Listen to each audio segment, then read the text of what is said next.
अरे बुढ़िया, तू यहाँ न आया कर, तेरा बेटा तो चोर डाकू था, इसलिए गोरों ने उसे मार दिया।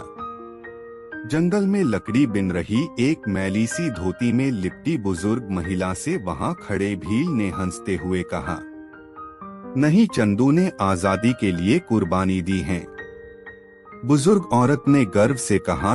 उस बुजुर्ग औरत का नाम जगरानी देवी था और इन्होंने 5 बेटों को जन्म दिया था, जिसमें आखिरी बेटा कुछ दिन पहले ही शहीद हुआ था।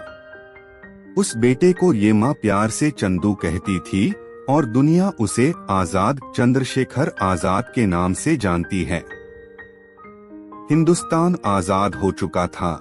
आजाद के मित्र सदाशिवराव एक दिन आजाद के माता जी की खोज करते हुए उनके गांव पहुंचे। आजादी तो मिल गई थी, लेकिन बहुत कुछ खत्म हो चुका था। चंद्रशेखर आजाद की शहादत के कुछ वर्षों बाद उनके पिताजी की भी मृत्यु हो गई थी। आजाद के भाई की मृत्यु भी इससे पहले ही हो चुकी थी। अत्यंत निर्धनावस्था में हुई उनके पिता की मृत्यु के पश्चात आजाद की निर्धन निराश्रित वृद्ध माताश्री उस वृद्धावस्था में भी किसी के आगे हाथ फैलाने के बजाय जंगलों में जाकर लकड़ी और गोबर बीनकर लाती थी तथा कंडे और लकड़ी बेचकर अपना पेट पालती रहीं।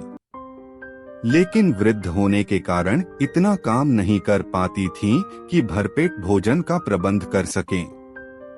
कभी ज्वार कभी बाजरा खरीदकर उसका घोल बनाकर पीती थीं, क्योंकि दाल चावल गेहूं और उसे पकाने का ईंधन खरीदने लायक धन कमाने की शारीरिक सामर्थ्य उनमें शेष ही नहीं थी।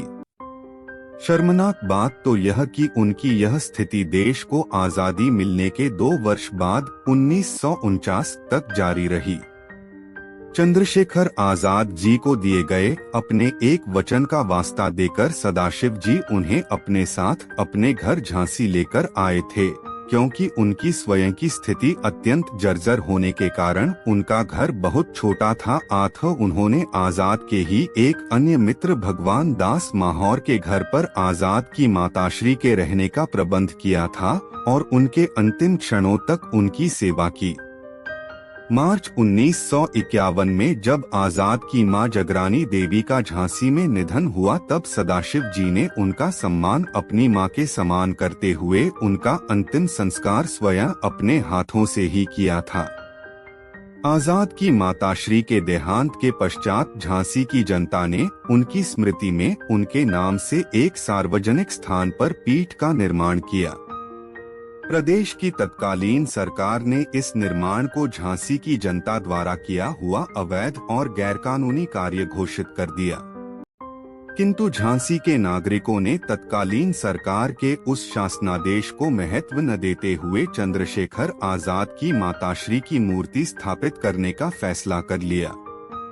मूर्ति बनाने का कार्य चंद्रशेखर आजाद के कास्ट सहयोगी कुशल शिल्पकार रुद्र नारायण सिंह जी को सौंपा गया।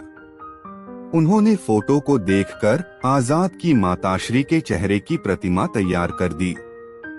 जब केंद्र की सरकार और उत्तर प्रदेश की सरकारों को यह पता चला कि आजाद की मां की मूर्ति तैयार की जा चुकी है और सदाशिवराव, रूपनारायण, भगवान दास माहौर समेत कई क्रांतिकारी झांसी की जनता के सहयोग से मूर्ति को स्थापित करने जा रहे हैं, तो इन दोनों सरकारों ने अमर बलिदानी शहीद पंडित चंद्रशेखर आजाद की माताश्री की मूर्ति स्थापना को देश, समाज और झांसी की कानून व्यवस्था के लिए खतरा घोषित कर उनकी मूर्ति स्थापना के कार्यक्रम को प्रतिबंधित कर पूरे झांसी शहर में कर्फ्यू लगा दिया।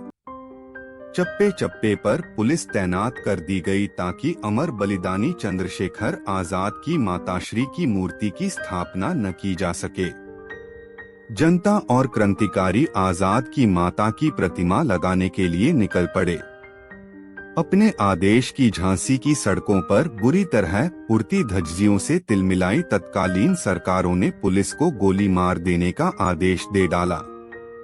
आजाद की माताश्री की प्रतिमा को अपने सिर पर रखकर पीठ की तरफ बढ़ रहे सदाशिव को जनता ने चारों तरफ से अपने घेरे में ले लिया। जुलूस पर पुलिस ने लाठी चार्ज कर दिया। सैकड़ों लोग घायल हुए, दर्जनों लोग जीवन भर के लिए अपंग हुए और कुछ लोग की मौत भी हुई। मौत की आधिकारिक पुष्टि कभी नहीं की गई। इस घटना के कारण चंद्रशेखर आजाद की माताश्री की मूर्ति स्थापित नहीं हो सकी।